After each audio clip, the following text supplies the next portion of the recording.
ओम शांति। ओम शांति। आज की तारीख है 23 अक्टूबर 2022।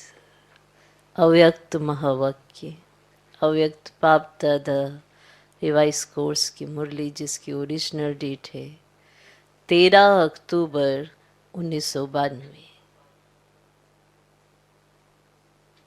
मुरली का सार, नंबर 1 बनना है। नंबर 1 बनना है तो ज्ञान और योग को स्वरूप मिला। नंबर 1 बनना है तो ज्ञान और योग को स्वरूप में लाओ।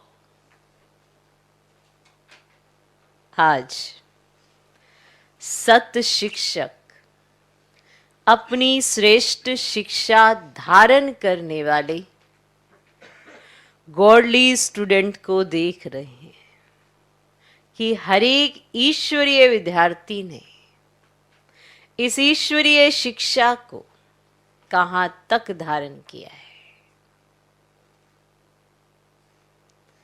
पढ़ाने वाला एक है, पढ़ाई भी एक है, लेकिन पढ़ने वाले पढ़ाई में नंबरवार हैं। ठीक, पढ़ाने वाला एक है, पढ़ाई भी एक है, लेकिन पढ़ने वाले पढ़ाई में नंबरवार हैं। हर रोज का पाठ मुरली द्वारा हर स्थान पर एक ही सुनते, हर स्थान पर जो भी स्थान एक ही मुरली चलती, अर्थात एक ही पाठ पढ़ते। मुरली अर्थात पाठ हर स्थान पर एक ही होता है। डेट का फर्क हो सकता है, लेकिन मुरली वही होती है। ठीक, जैसे अभी यहाँ पर किसी देश में अभी भी वही डेट चल रही है ना, 22 चल रही है, कुछ घंटों के बाद 23 आएगी। तो डेट का फर्क हो सकता है, लेकिन मुरली वही होती है। फिर भी नंबरवार क्यों? नंबर किस लिए होते हैं? क्योंकि इस ईश्वरीय पढ़ाई पढ़ने की विधि सिर्फ सुनना नहीं है, लेकिन हर महावाक्य स्वरूप में लाना है। इस ईश्वरीय पढ़ाई पढ़ने की विधि सिर्फ सुनना नहीं है, लेकिन हर महावाक्य स्वरूप में लाना है। नंबर किस लिए होते हैं?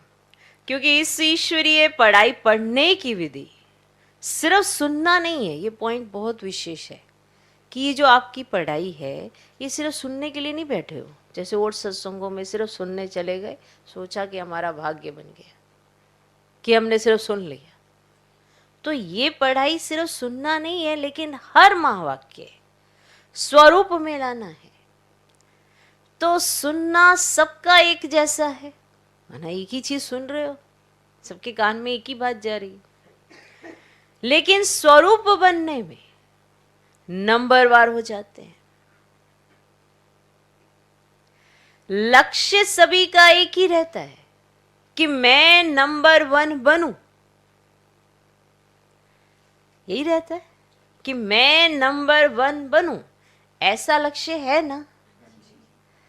लक्ष्य नंबर 1 का है, लेकिन रिजल्ट में नंबरवार हो जाते हैं।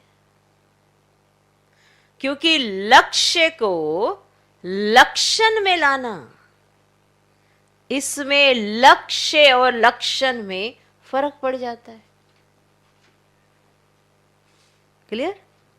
पढ़ाई एक, पढ़ाने वाला एक, पाठ एक, मुरली एक, फिर भी हम सब नंबरवार।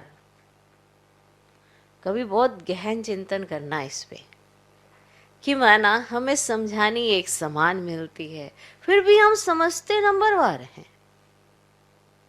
ऐसा क्यों है? बनना नंबर 1 है, फिर भी जो एडॉप्शन होती है उसके कारण हम नंबरवार हो जाते हैं। लक्ष्य सबका एक, फिर लक्षण में अंतर,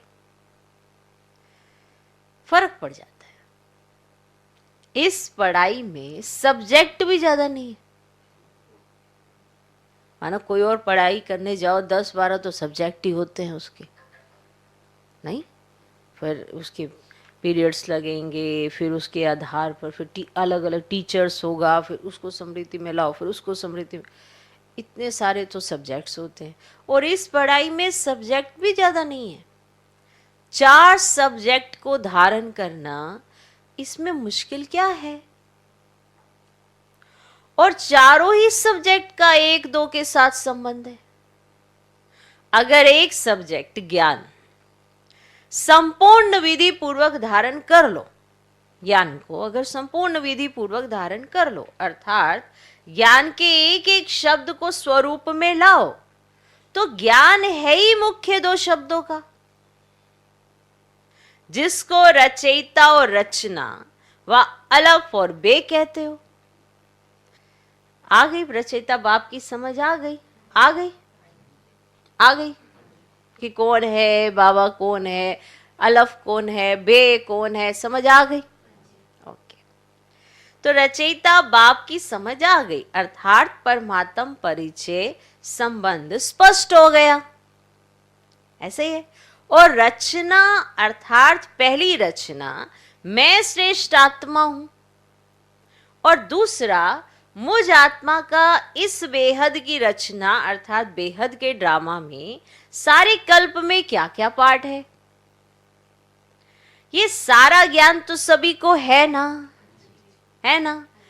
लेकिन श्रेष्ठ आत्मा स्वरूप बन हर समय श्रेष्ठ पार्ट बजाना, इसमें कभी याद रहता है, कभी भूल जाते हैं। अगर इन 2 शब्दों का ज्ञान है, योग भी इन 2 शब्दों के आधार पर है ना, रचयिता और रचना, अलफ और बे, ये हो गया ना 2 शब्दों का ज्ञान, ठीक है। अब इन 2 शब्दों के आधार पर ही ज्ञान है, ज्ञान के आधार पर ही योग है। ओके, तो 2 शब्दों के आधार पर योग है। ज्ञान से योग का स्वतः ही संबंध है। जो ज्ञानी तू आत्मा है वह योगी तू आत्मा अवश्य ही है। ज्ञानी तू आत्मा समझना, ज्ञान सुनाने वाले की बात नहीं हो रही है, ये भी स्पष्ट कर लेना। कहीं सोचते मैं ज्ञान सुनाती हूं आत्मा तो मैं ज्ञानी तो आत्मा हो गई, उसको ज्ञानी तो आत्मा नहीं कहते। ज्ञान जिसके जीवन में दिखाई दे, माने जो उसका स्वरूप हो, उसे कहते हैं ज्ञानी तू आत्मा। तो जो ज्ञानी तू आत्मा होगी वो योगी तू आत्मा अवश्य ही है, तभी तो उसके स्वरूप में आया ज्ञान। क्लियर? तो ज्ञान और योग का संबंध हुआ ना, हुआ। और जो ज्ञानी और योगी होगा उसकी धारणा श्रेष्ठ होगी या कमजोर होगी? जो ज्ञानी भी है, माना ज्ञानी सिर्फ ज्ञान सुनाने वाला नहीं, ज्ञानी जिसके जीवन में ज्ञान है, जो उसका स्वरूप है, जो ज्ञान सुना है वो उसके जीवन में देखा जा सकता है, उसे कहते हैं ज्ञानी। और जो ज्ञानी होगा और योगी होगा उसकी धारणा श्रेष्ठ होगी या कमजोर होगी? अब श्रेष्ठ स्वतः होगी ना, माना धारणा इतनी ऊंची होगी ना, सहज होगी ना, कि धारणा में मुश्किल होगी। जो ज्ञानी तू आत्मा, योगी तू आत्मा है, वह धारणा में कमजोर हो सकता है? बताओ, नहीं। माना हर सब्जेक्ट का कैसे कनेक्शन है ये बाबा आपको समझा रहे हैं। जो ज्ञानी तू आत्मा है, योगी तू आत्मा है, वह धारणा में कमजोर हो सकता है? हो सकता है? नहीं, होते तो हैं, तो ज्ञान योग नहीं है। अगर धारणा में कमजोर होते हैं तो फिर, अगर होते तो हैं तो फिर ज्ञान योग नहीं है। ज्ञानी है लेकिन ज्ञानी तू आत्मा, वह स्थिति नहीं है। योग लगाने वाले हैं और योगी जीवन वाले नहीं हैं। जीवन सदा होती है और जीवन नेचुरल होती है। योगी जीवन अर्थात ओरिजिनल नेचर योगी की है। ओरिजिनल नेचर उसकी जो है वो योगी की है, नेचुरल। 63 जन्मों के विस्मृति के संस्कार व कमजोरी के संस्कार ब्राह्मण जीवन में कहां कहां मूल नेचर बन पुरुषार्थ में विघन डालते हैं। 63 जन्मों के विस्मृति के माना भूल जाने के संस्कार व कमजोरी के संस्कार ब्राह्मण जीवन में कहां कहां मूल नेचर बन पुरुषार्थ में विघन डालते हैं। कितना भी स्वयं व दूसरा अटेंशन खिंचवाता है कि ये परिवर्तन करो, वह स्वयं भी समझते हैं कि ये परिवर्तन होना चाहिए, लेकिन जानते हुए भी, चाहते हुए भी क्या कहते हो? मालूम है कि मुझ में क्या बदलना है, जानते हो, मानते भी हो, पर फिर भी आप क्या कहते हो? चाहते तो नहीं है, लेकिन मेरी नेचर है ना, ये मेरा स्वभाव है ना ये। अब वो चीज करना नहीं चाहते हैं, चाहते नहीं है कि ऐसा हो, लेकिन फिर क्या कहते हैं? मेरी नेचर है ना, है मेरा स्वभाव है ना ये। तो नेचर नेचुरल हो गई ना, हो गई ना। आप कुछ और चाहते हैं, हो कुछ और जा रहा है आपसे, तो फिर पुरानी आ गई ना चीजें आपके पास। जब वो तक आपको नेचुरल हो जाती है तो उससे पुरानी चीज याद कर लो, वो भी तो नेचुरल हो सकती। किसके बोल में व व्यवहार में ज्ञान संपन्न व्यवहार व योगी जीवन परमान व्यवहार व बोल नहीं होते हैं, तो वो क्या कहते हैं? किसके बोल में, व्यवहार में या ज्ञान संपन्न व्यवहार व योगी जीवन परमान व्यवहार व बोल नहीं होते हैं, तो वो क्या कहते हैं? यही बोल बोलेंगे कि मेरा नेचुरल बोल ही ना ऐसे ही है, बोलने का टोन ही ऐसा है। सही बोल देते हैं ना। जब वो ज्ञानी तो आत्मा जीवन नहीं नजर आ रही है और पुराना स्वभाव संस्कार सामने आ रहा है, तो क्या कह देते सामने वालों को कि ना मेरा ना टोन ही ऐसा है,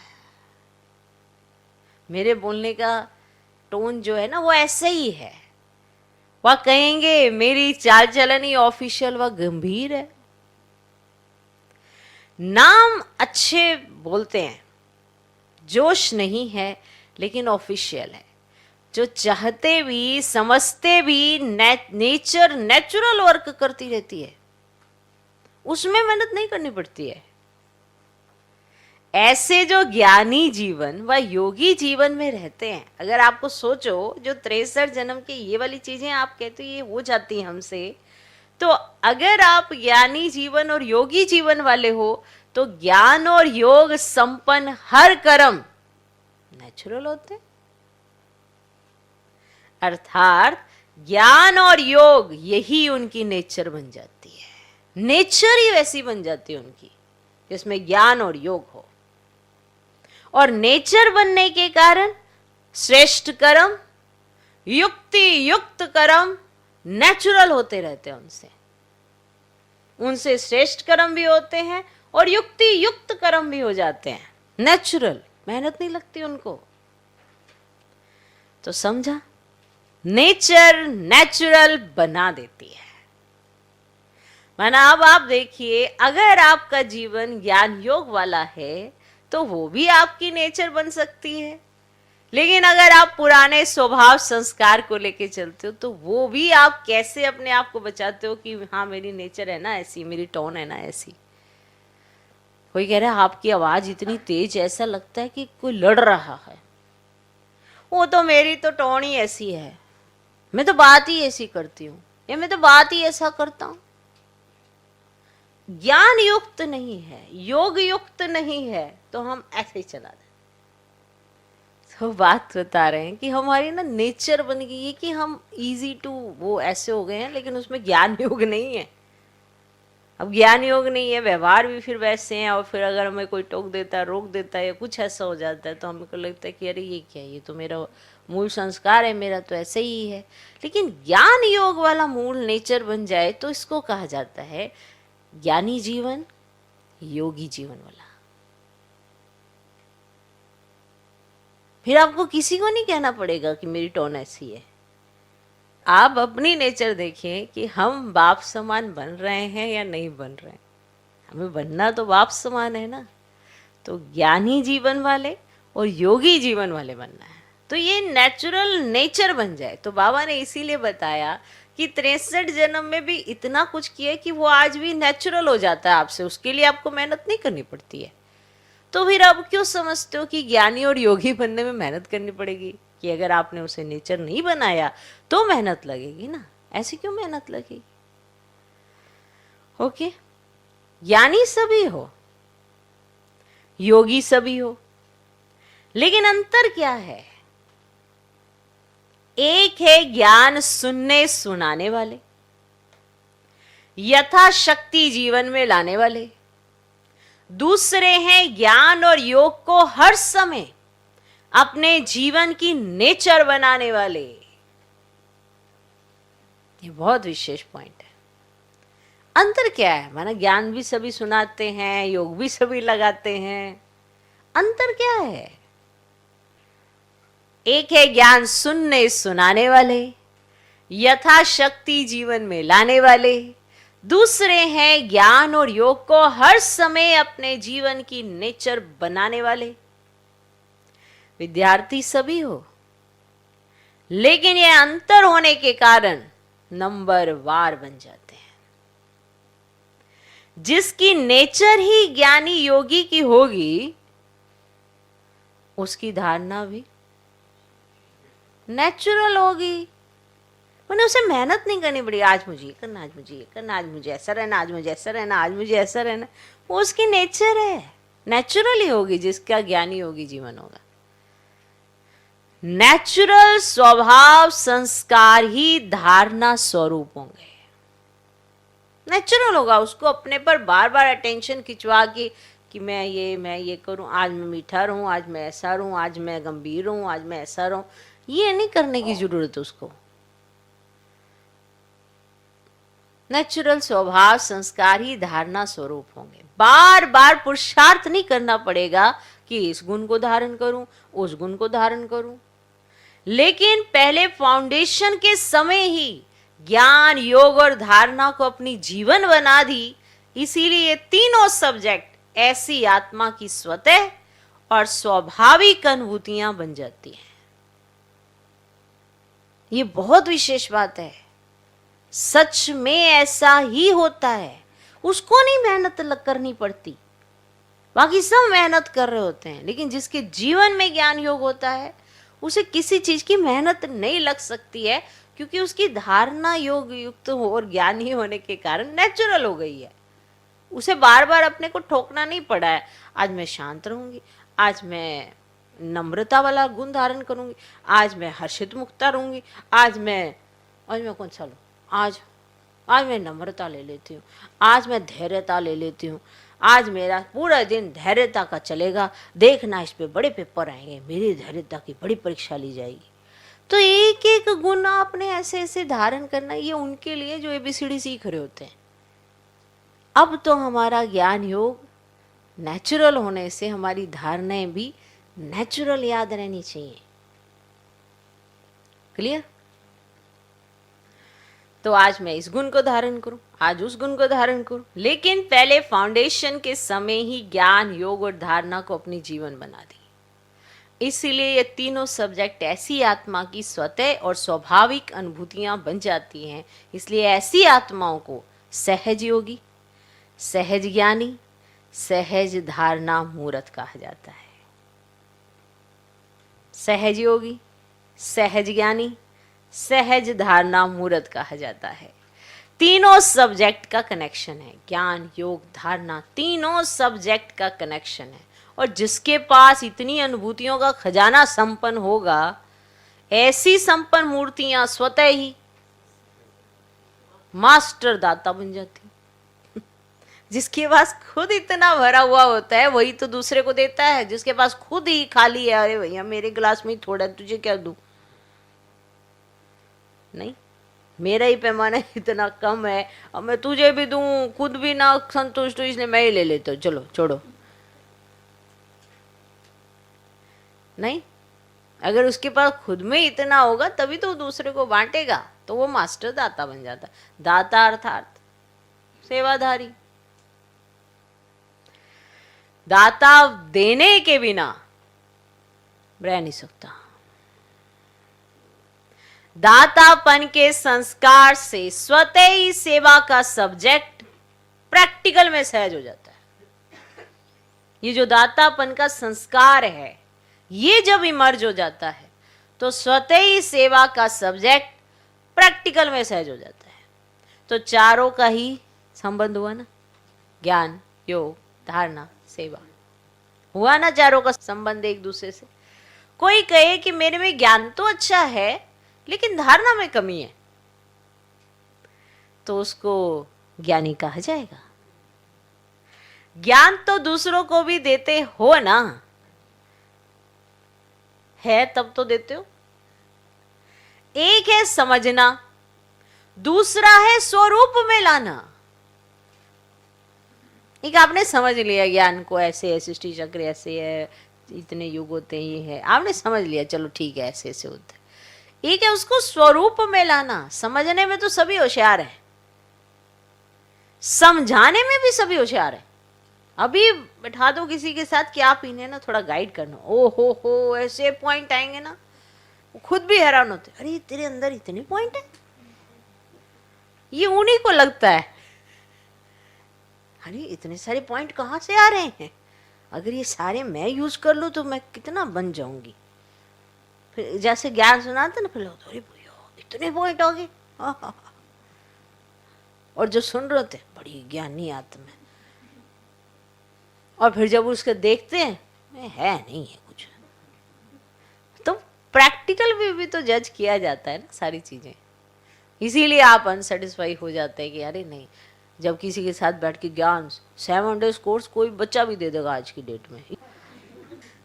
ज्ञान सुनाने में तो सारे होशियार हैं, समझने में भी सभी होशियार हैं। अभी भी सबको समझ आ रही है मुरली, देखो कितने अच्छे समझ आ रही, और समझाने में भी होशियार। लेकिन नंबर 1 बनना है तो ज्ञान और योग को स्वरूप में लाओ।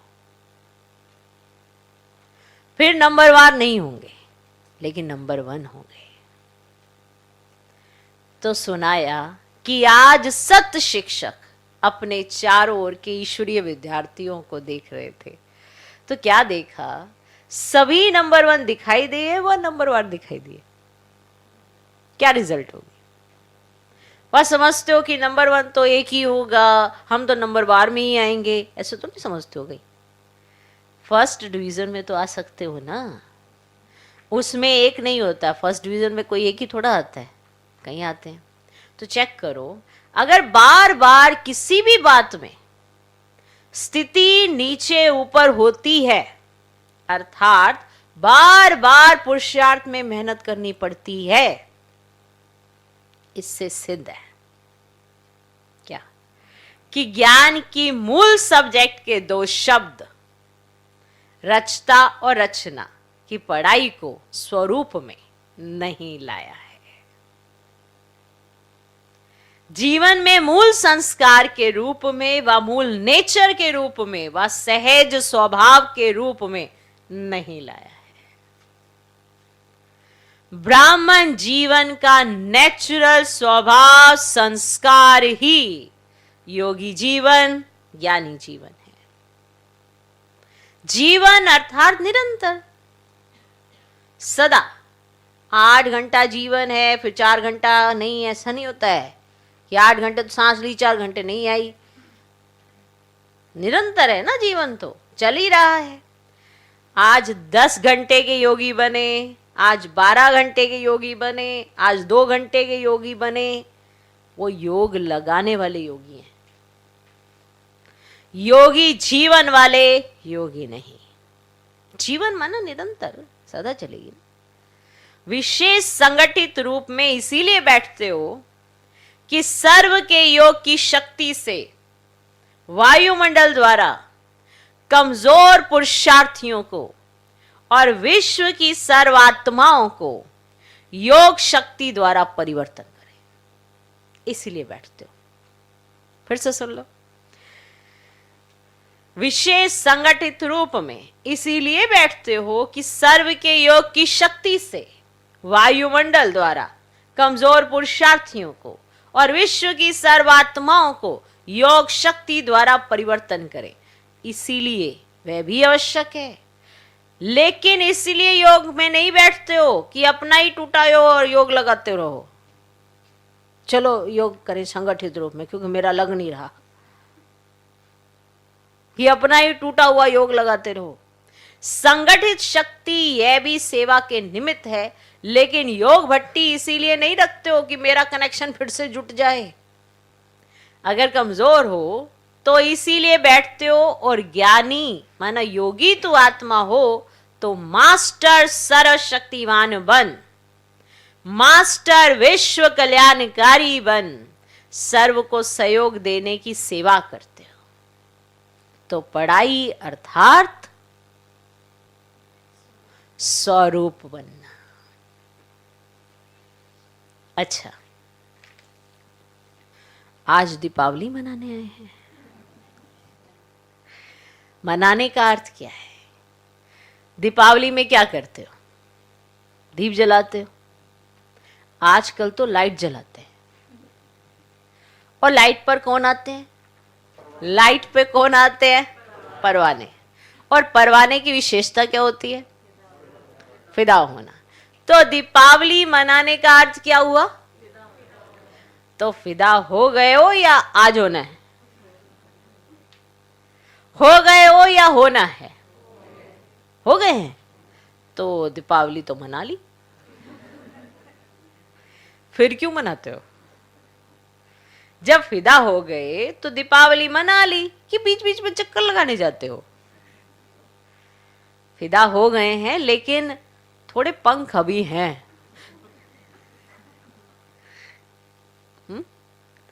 उससे थोड़ा चक्कर लगा लेते हो। तो चक्कर लगाने वाले तो नहीं हो ना। चक्कर लगाना अर्थात किसी ना किसी माया के रूप से टक्कर खाना। माया से टक्कर खाते हो, वह माया को हार खिलाते हो, वह कभी विजय प्राप्त करते हो, कभी टक्कर खाते हो। क्या मन, क्या दृष्टिकोण है? दीपमाला ये अपना ही यादगार मनाते हो। आपका यादगार है ना? कि मुख्य आत्माओं का यादगार है और आप देखने वाले हो। आप सबका यादगार है। इसीलिए आजकल बहुत अंदाज में दीपक के बजाय छोटे छोटे बल्ब जगा देते हैं। दीपक जलाएंगे तो संख्या फिर भी उससे कम हो जाएगी, लेकिन आपकी संख्या तो बहुत है ना। तो सभी की याद में अनेक छोटे छोटे बल्ब जगमगा देते, तो अपना यादगार मना रहे हैं। जब दीपक देखते हो तो समझते हो ये हमारा यादगार है। स्मृति आती है, बहुत कुछ सिखाता है ये दीपक जगाना। दीपक को कैसे माना जलाना होता है, बहुत कुछ सिखाता है। तो जब दीपक देखते हो तो समझते हो ये हमारा यादगार है। या कुछ स्मृति में आते ही क्या जला रहे हो, कि याद आता है कि हमारा यादगार है, स्मृति आती है। यही संगम युग की विशेषता है, जो चैतन्य दीपक अपना जड़ यादगार दीपक देखते हो। आप चैतन्य दीपक हो और आप अपने जड़ यादगार दीपकों को भी देखते हो। चैतन्य में स्वयं हो और जड़ यादगार देख रहे हो। ऐसे तो जिस दिन दीपावली मनाओ उस दिन ही वास्तविक तिथि है। माना जिस दिन आप दीपावली मनाओ उसी दिन वास्तविक तिथि है। यह तो दुनिया वालों ने एक तिथि फिक्स की है, लेकिन आपकी तिथि अपनी है। ऐसे ही है ना। इसीलिए जिस दिन आप ब्राह्मण मनाओ वही सच्ची तिथि है।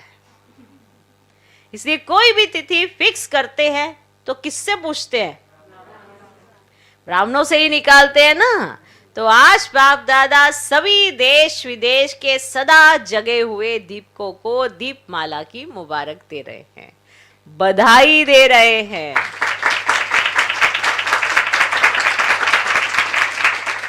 दीपावली मुबारक, अर्थात माला माल संपन्न बनने की मुबारक। ऐसे सदा जागती ज्योत, सदा स्वयं प्रकाश स्वरूप बन अनेकों का अंधकार मिटाने वाले सच्चे दीपक, सदा चारों ही सब्जेक्ट को साथ साथ जीवन में लाने वाले, सर्व सब्जेक्ट में नंबर 1 के लक्ष्य को लक्षण में लाने वाले, ऐसे ज्ञानी तो आत्माएं, योगी तो आत्माएं, दिव्य गुण स्वरूप आत्माएं, निरंतर सेवाधारी श्रेष्ठ विश्व कल्याणकारी आत्माओं को बाप दादा का याद प्यार और नमस्ते। हम रूहानी बच्चों की वीर रूहानी बाप दादा को नमस्ते नमस्ते नमस्ते। Good morning good morning good morning. अव्यक्त बाप दादा की पर्सनल मुलाकात। खुशनसीब वह जिसके चेहरे और चलन से सदा खुशी की झलक दिखाई दे। सभी अपने को सदा खुशनसीब आत्माएं समझते हो? खुशनसीब आत्माओं की निशानी क्या होगी? उनके चेहरे और चलन से सदा खुशी की झलक दिखाई देगी। चाहे कोई भी स्थूल कार्य कर रहे हो, साधारण काम कर रहे हो, लेकिन हर कर्म करते खुशी की झलक दिखाई पड़े। हर कर्म करते उसे कहते हैं खुशनसीब। ये नहीं कि अचानक से कोई आपको देख ले, अजीब अजीब से माना मिकी माउस जैसे चेहरे बनाते, कोई अचानक से आ जाए। वैसे तो हम बहुत खुश हैं, और अचानक से तो भगवान ऊपर से भी तो देख रहा होगा। तो इसीलिए तो बाबा कहते हैं मिकी माउस जैसे चेहरे बनाते हैं अजीब अजीब से।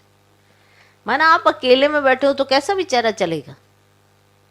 कभी आपने विचार किया नहीं किया पता नहीं, लेकिन हमको ऐसा लगता है कि अगर अकेले भी बैठे हो या वैसे भी बैठे हो, चलो आप किसी बात पे चिंतन कर रहे हो तो गंभीर हो सकते हो, लेकिन ये अजीबोगरीब चेहरे बना के मना वो गंभीरता शो करना अजीब अजीब से, कि कोई अचानक से अगर देख ले तो यही पूछेगा क्या हुआ दीदी, क्या हुआ भाई जी, क्या सब ठीक है, क्या है, क्या हुआ?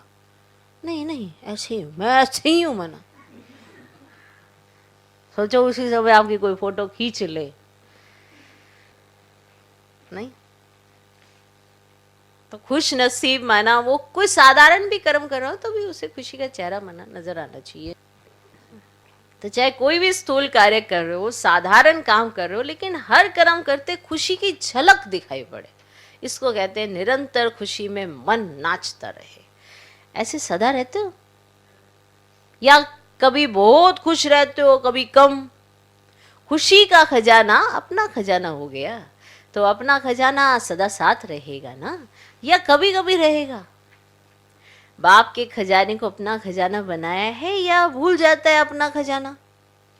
अपनी स्थूल चीज तो याद रहती है ना, वह खजाना आंखों से दिखाई देता है। बाई चांस आपकी कोई चीज किसी और के हाथ में दिखती,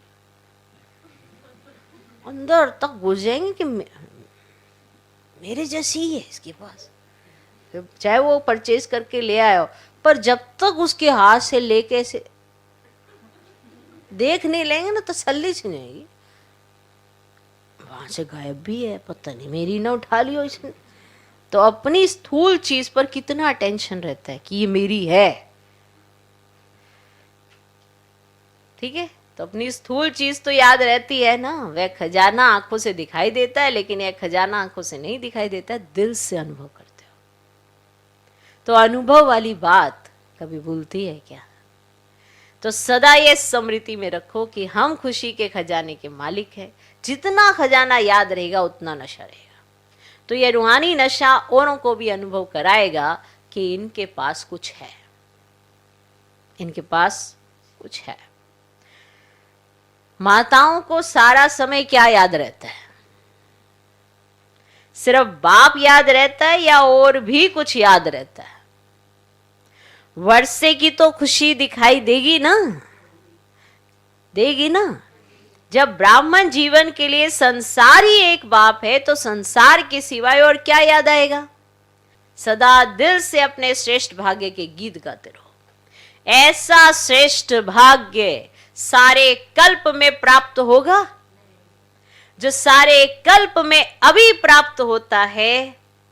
तो अभी की खुशी, अभी का नशा सबसे श्रेष्ठ है। तो माताओं को और कोई संबंधी याद आते?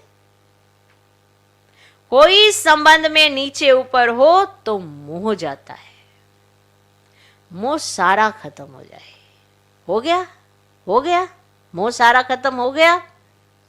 जो कहते हैं कुछ भी हो जाए मेरे को मोह नहीं आएगा, वह हाथ उठाओ। कुछ भी हो जाए मेरे को मोह नहीं आएगा, वह हाथ उठाए। अच्छा, मोह का पेपर भले आवे, पांडव तो नष्ट हुआ है ना।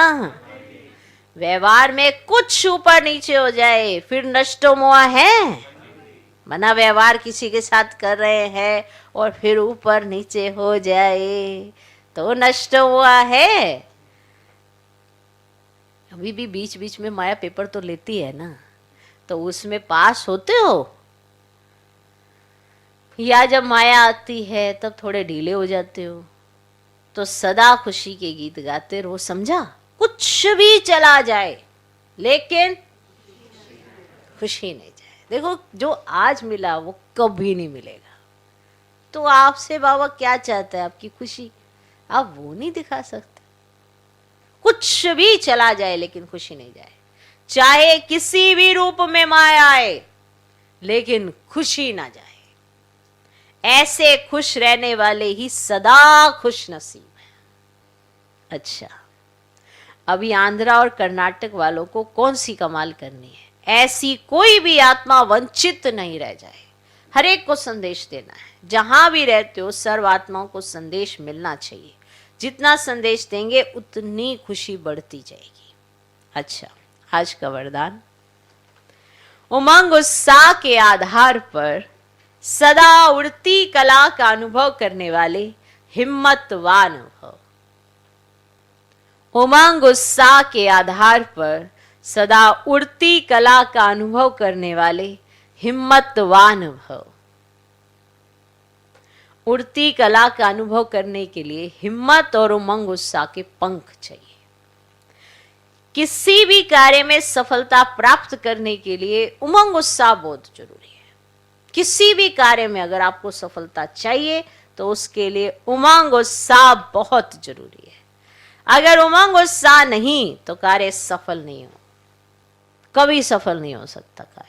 अगर आपके अंदर उमंग उत्साह नहीं है तो कार्य सफल नहीं हो सकता, क्योंकि उमंग उत्साह नहीं तो थकावट होगी और थका हुआ कभी सफल नहीं होगा। इसीलिए हिम्मतवान बन, उमंग और उत्साह के आधार पर उड़ते रहो तो मंजिल पर पहुंच जाएंगे। आज का स्लोगन, दुआएं दो और दुआएं लो, यही श्रेष्ठ पुरुषार्थ है। दुआएं दो और दुआएं लो, यही श्रेष्ठ